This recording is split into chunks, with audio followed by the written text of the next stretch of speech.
3 লক্ষ পুরুষ পাওয়া গেছে যারা লক্ষ্মী ভান্ডার পেতে। আপনি ভাবলে অবাক হবেন, বিধবা ভাতাও পুরুষদের দিয়ে গেছে। যেখানে হাত দেওয়া হচ্ছে তো ব্রিগেড প্যারেড ময়দানকে জেল বানাতে। আপনি যেখানে হাত দিবেন সেখান থেকেই পচা দুর্গন্ধ বেরোচ্ছে। অন্নপূর্ণা যোজনা গতকাল পর্যন্ত 50 লক্ষ মা বোন দিদিকে 3000 টাকা করে ট্রান্সফার করে দিয়েছি। প্রথম দিনই আমরা 28,25,769 জনকে দিয়েছি। এটা আমাদের সবচেয়ে বড় অ্যাচিভমেন্ট।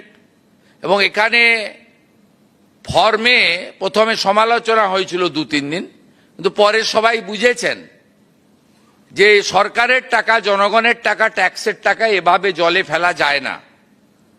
2,20,00,000 লোককে আগের সরকার লক্ষ্মীর ভান্ডার দিতেন।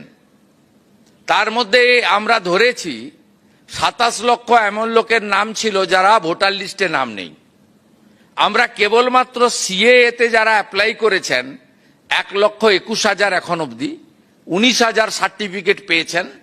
1,02,000 সার্টিফিকেট পাওয়ার জন্য অপেক্ষায় আছেন। আমরা তাদেরও আমাদের দিক থেকে কেন্দ্রীয় সরকারকে সাথে নিয়ে আমরা ক্লিয়ার করব।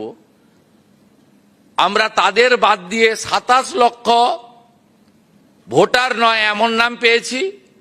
আর শুনলে অবাক হয়ে যাবেন, 3 লক্ষ পুরুষ পাওয়া গেছে যারা লক্ষ্মী ভান্ডার পেয়েছে।